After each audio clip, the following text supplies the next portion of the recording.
Ladies and gents, FM24 is here. It is finally upon us, and we are going to take a look at it. We've got 2 weeks of the beta before the official release on November 6th. And if you have not gotten your copy yet, definitely check out the link below. You'll see a nice discount from the Football Manager blog channel. So what I'm going to do is I'm going to walk you through right now the beginning of it all. I'm going to start my save. I'm going to continue my save. I'll tell you who it is in just a minute, but I'm going to continue that on my channel on FM. So definitely check that out if you want to take a look. But what I'm going to do is I'm going to walk through just a quick bit of the new features and things you can find in the new game.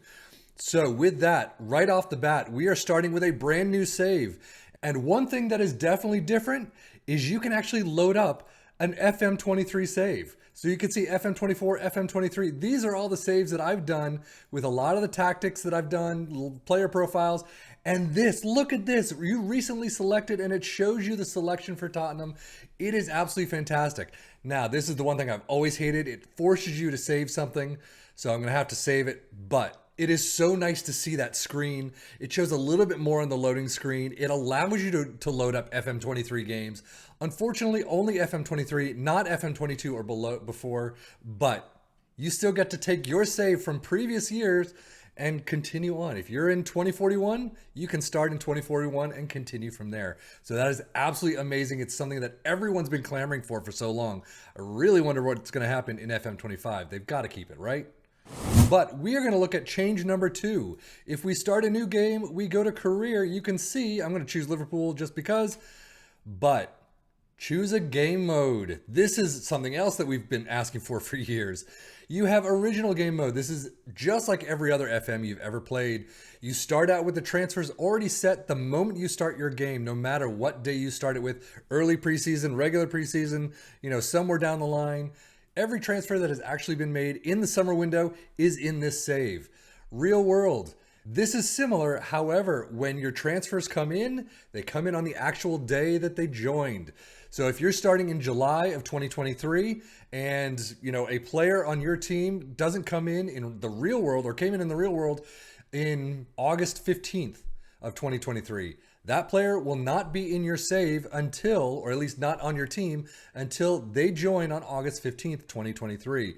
So it's fantastic to see. It's great to see that you can see real world additions. Now, from what I've heard, I have not tested this out, but from what I've heard, you cannot cancel transfers. So if your team brought in a player on, September 1st and you don't want that player in, you cannot cancel it. Again, what I've heard, I've not seen it before, but at least you've got real world time. You still have some money to play with generally, at least in the videos that I've seen, but you can bring in some other players if you want. However, unfortunately, you can't cancel anything. Your players are already scheduled to come in and leave from your team, and that's the way it is. Now, your world. No transfers have been made from the summer, and you get to choose your own. I believe this starts you off immediately at the preseason time frame. So no transfers have been made during the summer. All of that money is thrown into your transfer kitty, which is just, amazing. Especially if you're on teams like Manchester City. You got a ton of money to play with. You don't like some of the players that they brought in the summer, you don't have to worry about them. You start with your world, and you've got so much money to play with. You can pick out whoever you want. Granted, now if you're on a lower team, you still have some money to bring in. But still, it's nice to know that you've got your options of play the normal way you want to play in the real world scenario where players come and go during the transfer window and you don't have a choice, or play in your own little world where I don't like the transfers they made that summer. I'm going to bring in my own. I've got plenty of money to do it. But what we're going to do is we're going to start with the original, and I'll be back in a minute to show you which team I am going to be doing on my channel, FM. So yes, this save is going to be with Valencia, so not Liverpool. This was the poll that I had on my channel. This is what people chose, and we've got media prediction of 9th. Interesting, because I thought they were going to basically come in almost dead last. Not dead last, but pretty close to dead last. They were not, from what I've read online, they are not highly touted this season. But they've got some players I know. I know Duro a little bit, Almeida, Canos, and Gaia, Diakabi. Otherwise, I don't know this team at all. You guys chose it, so this is what we're going to do. And I've got really an uphill climb right now. So we're going to take a look at this. But a few other things I want to note first. So let's get to it. Now, set pieces is the other big addition to this, and one that everyone's been clamoring for yet again throughout all the FMs that I know about. Basically, when it comes to set pieces, I've never been any good. I've always wanted to look at the set piece tactics that you found on the Steam Workshop. Never really did. Never was really interested in it. Because, I mean, I don't know a lot of football that you guys do. I know the game, but when it comes to set pieces, I don't really know what to do. What kind of set piece do I want to set up? Things like that. This has been a fantastic addition. I really hope it works well. So basically what you do, you have the induction now where you can go through and set up your own type of tactic, or at least what kind of strategies do you prefer? Do you prefer zonal versus player marking versus a hybrid? So I'm going to choose hybrid right now. Do you want two fullbacks to occupy the post, the near post, or no post? I'm going to do both posts. Defend the box, counterattack, or a balanced. So I'm going to do a little bit of a balanced attack. Far post, central, or near post. Far post seems to be doing okay. Actually, you know what? I'm going to try and do the near post. Either flick it backwards to someone who can kick it in, or at least get it to your feet and then scoot it in. Defending transition, stay high or balanced. Again, I'm going to do a balanced attack or a defensive piece there. In swinger right there, straight into the hopefully the near post, and then boot it in. I'm definitely going to be taking a look at other people's videos on how they've done it, because clearly I am not an expert. So this is your new set piece screen. Basically, set pieces corners. You can look at free kicks and throw-ins. You can look at defending scenarios or attacking scenarios. You can have multiple routines. So routine 1 you can have for most of the time. Routine 2 you can set up for part of the time. And you can tell the match engine that during a match, I want routine 1 done 3/4 of the time and routine done just a little bit. So another quarter. I don't know how many routines you can have. I'm going to assume up to 3. That's usually the tactic piece. But it's nice to know that you can kind of switch things up and kind of vary it so other teams don't actually get to learn your tactics. Now, you definitely can have yourself as the creator of the whole set piece attack, or you can delegate it to others. Right now, it's delegated. I'm just going to show you how things are. I'm going to look at things out, off screen. Now, one of the great things that I've been reading about: aerial threats, box threats, creators, recovery defenders. If you've got maybe 3 players that you really want as an aerial threat, and you have one as a box threat, you can just move things around. No, doesn't matter. No question about it. Move things around. You can take a look at who your coaching staff thinks are the best ranked in your team on aerial threats, box threats, creators, recovery defenders. And what's fantastic is people have already started finding workarounds. Let's say if Diakabi was an aerial threat and a box threat. He's not, but let's say he was. You can say, if he's number 1 on tops of both, let's move him up. Actually, let's say in aerial threats, he was your 3rd choice. And in box threats, he was your number 1.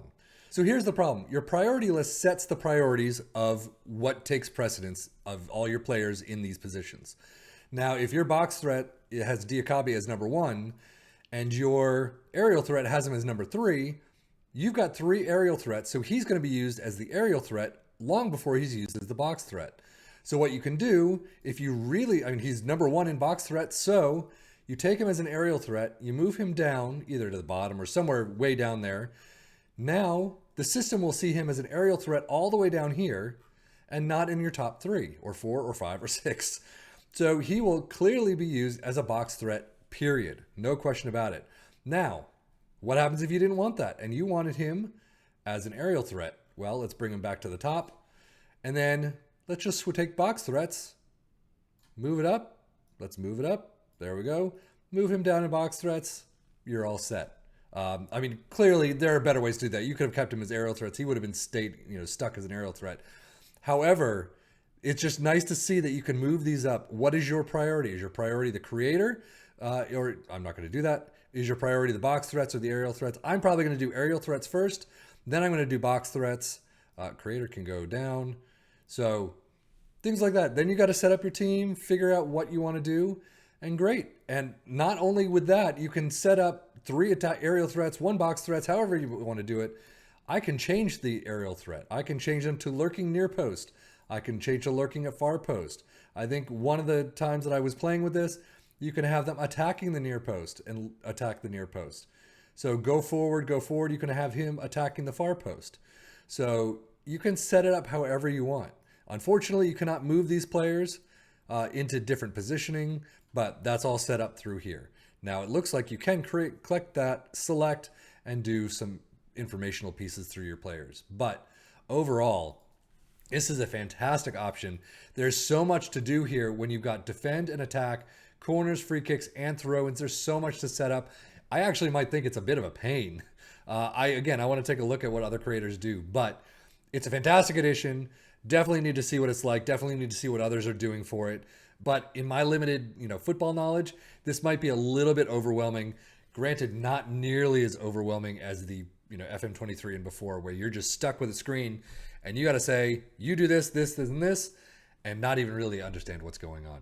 But those are some of the big major changes of FM24 versus FM23. If you head on over to my channel, the Sefian FM channel, I am going to continue on with the Valencia save. I'm going to do a lot of this stuff off screen, set up my tactics off screen, but I'm going to be getting to just a squad overview, take a look at some of the things. I'm going to play my first friendly, and we'll see where we go from there. But as always, in this channel, you will get tactic talks. You will get a couple player profiles probably. I'm thinking about switching them over to my Sefian FM channel. We will see how much I can do on the tactics side.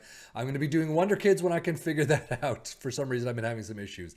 But you will get all the standard stuff on the FMB channel. If you want to see more, let us know in the comments below. Otherwise, I will see you over on Sefian FM for more Valencia. So thank you very much for watching. I am Sefian FM for the Football Manager blog channel saying thank you as always for watching. Take care and enjoy.